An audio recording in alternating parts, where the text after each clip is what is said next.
Hi, I'm Bert Nussbaumer from macrobeat.co.uk. We had an active data week, but without real conclusion, as the main focus has obviously been on the FOMC meeting on Wednesday, which was the last ahead of the US election. I'm not sure if everyone would agree. I think a lot would probably not agree. Personally, I really felt Mr. Powell was again very uncomfortable in delivering the message. I didn't really get the impression that he himself believes what he's actually talking about. And I thought that this was more a speech that he held, that he said all the things that he knew the market wanted to hear. So really, it sounded very unconvincing to me. In the Q&A, he had his usual nervous cough when he was asked on what actually moderate overshoot means, which his answer was more like pointing towards 2.1 or 2.2, definitely not what maybe some would have thought 2.5% overshoot on inflation. So personally, I really didn't think it was that dovish as such. The headlines were, but not if you read between the lines. Further, I think if we look at the projection going forward from the Fed, talking about 2023, if you talk about an unemployment rate of 4%, you cannot be serious to still expect the Fed to be as dovish as they pretend to be. So what's interesting for me as well is that the central banks start to run out of bullets, in my opinion, and it's really the fiscal side that has to step in. We had the Fed that tried to convince us they're dovish.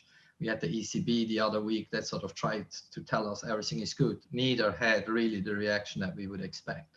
But that's really just me. I wasn't convinced at all. And if I look at the market reactions, nor was the market at that point. For that, I would just like to show you the first chart, which is the euro-dollar chart. We had a strong dollar rally after Mr. Powell finished. He took the euro down to 117.30. Obviously, we're still lacking overall direction. We sort of started to bounce back again, and the story itself already starts to sort of fizzle out, which is a little bit of a shame, as it just means we continue to be in the current ranges. But foreign exchange reacted very quickly post-Fed. The dollar rallied. You've seen yields rallying or grinding up as well post the Fed. The only market that sort of carried on with the moves at first was the equity markets, which was rallying, but I come to that in a minute. On the next slide, we have the dollar index. Sadly, not much more to tell you. We obviously had to bounce up to 93.60, couldn't really be maintained. I would have hoped we reached like 94.20. At least we would have had a proper test of the breakdown areas from July, but that didn't happen, and we continue to just go sideways. I think the key here for the dollar index, as well as what I could have mentioned on the euro side, I think going into autumn with a sort of deadline from the UK in terms of Brexit of the 15th of October. I think at some point we have seen last week, we talked about sterling and have seen the big move in sterling on the downside. If the market starts to really feel we're heading for a no-deal Brexit, the euro will obviously start to suffer as well, which means in other terms, the dollar index will start to rally. So I think there's a clear risk in the next many weeks that the market has to start pricing in some of that no-deal risk, which would see a lower euro-dollar, higher dollar index. On the next chart, this is the NASDAQ. I sort of leave the Dow alone for now, as the NASDAQ to me starts to look a little bit more interesting.